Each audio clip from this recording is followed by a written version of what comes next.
உங்கள் தந்தி1 தொலைக்காட்சியில் கருடா தினமும் காலை 6 மணிக்கு காண தவறாதீர்கள். 2025 புத்தாண்டு தொடங்கியுள்ள நிலையில் இன்று முதல் பிறக்கும் குழந்தைகளுக்கு பீட்டா தலைமுறையினர் என பெயரிடப்பட்டுள்ளது. இதுவரை உலகம் பார்த்திராத பல்வேறு நவீன தொழில்நுட்பங்களை அனுபவிக்க இருக்கும் இந்த தலைமுறை சந்திக்க போகும் சவால்களும் ஏராளம் உள்ளன. இது குறித்து துறைசார் நிபுணர்களுடன் நான் நடத்திய நேர்காணல் இது. 1985, 1994 ஆண்டுகளுக்கு மத்தியில் பிறந்தவர்கள் 90s கிட்ஸ் என்றும், அதன் பிறகு பிறந்தவர்கள் 2K கிட்ஸ் என்றும் அழைக்கப்படுகின்றனர். கட்டாந்தரையில் ஓடியாடி விளையாடிய கடைசி தலைமுறையும் கம்ப்யூட்டர், இன்டர்நெட், செல்போன் போன்ற தொழில்நுட்பங்களை முதல் முறையாக பயன்படுத்தியதும் 90s கிட்ஸ்கள் தான். அறிவியல் உலகில் ஒவ்வொரு 15 ஆண்டு இடைவெளியில் பிறக்கும் குழந்தைகளுக்கு பொது பெயரிட்டு அழைக்கப்படுவது வழக்கம்.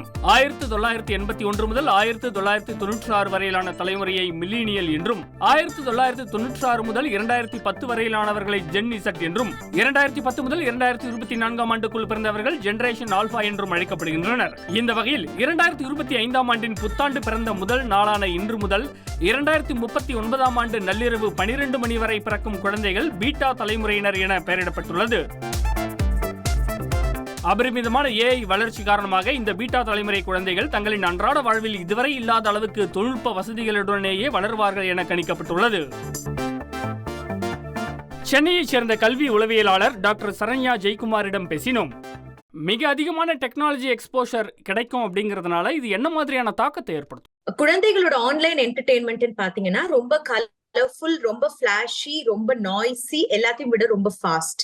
இந்த என்டர்டெயின்மெண்ட் மட்டுமே பார்த்து வளரக்கூடிய குழந்தைகளுக்கு சோசியல் ஐசோலேஷன் வரும்.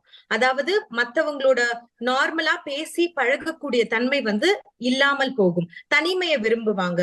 2010 பிறந்த குழந்தைகளை விட 2016 மேல பிறந்த குழந்தைகள்கிட்டயே எங்களுக்கு அவ்வளவு டிஃபரன்ஸ் தெரியுது. இந்த ஒரு 5 to 10 இயர்ஸ்க்குள்ளேயே அவ்வளவு வித்தியாசங்கள் தெரியுது. தயவு செஞ்சு உங்க குழந்தைகளுக்கு ஸ்கிரீன் எக்ஸ்போஷரை கம்மியா கொடுத்து வழங்க, சின்ன வயசுல இருந்தே. பீட்டா தலைமுறையின் உலகம் சூப்பர் கம்ப்யூட்டர்கள், தானியங்கி கார்கள், ரோபோட்டிக்ஸ் போன்றவற்றை கொண்டிருக்கும் என்றும், மருத்துவத்துறையின் வளர்ச்சி காரணமாக நீண்ட காலம் நோயற்ற வாழ்வை பெறுவார்கள் என்றும் ஆய்வாளர்கள் கூறுகின்றனர். அதே சமயம் இந்த அதீத தொழில்நுட்ப வளர்ச்சியால் ஏற்படும் பின் விளைவுகளையும் பீட்டா தலைமுறையினர் சந்திக்க நேரிடும். இதேபோல் புவி வெப்பமயமாதல், இயற்கை பேரிடர்கள், சுற்றுச்சூழல் மாசு போன்ற இயற்கை சார்ந்த பிரச்சனைகளையும் மிக மிக அதிக அளவு சந்திக்க வேண்டி வரும். ஈரோட்டைச் சேர்ந்த குழந்தைகள் நல மருத்துவர் அருண்குமாரின் கருத்து இது. Life style changes, food habits இதனால ஆயுட்காலம் குறையுமா இல்ல மெடிக்கல் அட்வான்ஸ்மெண்டால அதிகரிக்குமா? இன்ஃபெக்ஷன்ஸ் இதெல்லாம் குறைஞ்சிருச்சு. இதெல்லாம் நம்ம மருத்துவத்தோட டெக்னாலஜி அட்வான்ஸ்மெண்ட்ல நிறைய விஷயங்களை நம்மளால ட்ரீட் பண்ண முடியுது. ஸோ இப்போ என்னதான் நம்ம ஸ்டென்ட் வைக்கிறோம் அல்லது பயங்கர அட்வான்ஸ்டு ஹார்ட் சர்ஜரிஸ் பண்ண முடிஞ்சாலும் ஒரு பக்கம் அதுக்கான காரணம் பார்த்தீங்கன்னா உங்களுக்கு வாழ்வியல் முறை சரியில்லாதனால ஹார்ட் டிசீஸ் அதுன்னு அதிகமாயிட்டே தான் போயிட்டு இருக்கு. ஸோ இது ஒரு சரியான வாழ்வியல் முறை நல்லா இருக்கணும். அதை தாண்டி இந்த யங்கர் ஜெனரேஷன் நோக்கி பாடுபட வேண்டியது இருக்கும். வெறும் இந்த மெடிக்கல் டெக்னாலஜி அட்வான்ஸ்மெண்ட் மட்டும் அவங்களுடைய வாழ்க்கை தரத்தையும் வாழ்க்கை காலத்தையும் உயர்த்தாது. என்னதான் தொழில்நுட்ப வளர்ச்சியின் உச்சத்துக்கே சென்றாலும் பீட்டா தலைமுறையினரால் இயற்கையான உணவு, ஊட்டச்சத்துக்களை பெற முடியாமல் போகும் என்பது மிகப்பெரிய குறையாக வல்லுநர்கள் சுட்டிக்காட்டுகின்றனர்.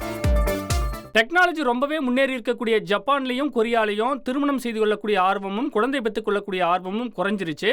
பீட்டா ஜெனரேஷனும் அப்படிதான் இருப்பாங்களா? குழந்தை பிறப்புக்கான வாய்ப்புகள் எப்படி? வாழ்வியல் நோய்கள் அதிகமாகிட்டே போயிடுச்சுன்னா உங்களுக்கு இந்த மாதிரி குழந்தை பேரு, இன்ஃபர்டிலிட்டி பிரச்சனை அதிகமாகிறதுக்கு வாய்ப்புகள் இருக்கு. இன்னொரு பக்கம் டெக்னாலஜி அட்வான்ஸ்மெண்ட்டால ரொம்ப வயது முதிர்ந்தவர்களையும் நிறைய நோய்கள்லேருந்து காப்பாற்ற முடியும். ஸோ வயதானவர்கள் அதிகமாயிட்டே போவாங்க. இங்கே குழந்தை பேரு குறைய ஆரம்பிச்சது அப்படின்னா ரொம்ப வயதானவர்கள் அதிகமாக இருக்கிற மாதிரி ஒரு நாடா நம்ம ஊர் மாறுறதுக்கு வாய்ப்பு இருக்கு. இதுல இருந்து ஒரு நல்ல வாழ்வியல் முறை, நல்ல உணவு, நல்ல உடற்பயிற்சி இதை நோக்கி பயணம் பண்றதுக்கு இந்த இளம் தலைமுறை கட்டாயம் யோசிக்கணும்.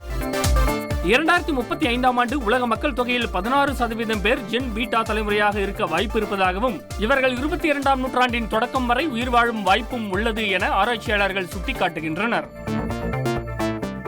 உங்கள் தந்தி1 தொலைக்காட்சியில் கருடா தினமும் காலை 6 மணிக்கு காண தவறாதீர்கள்.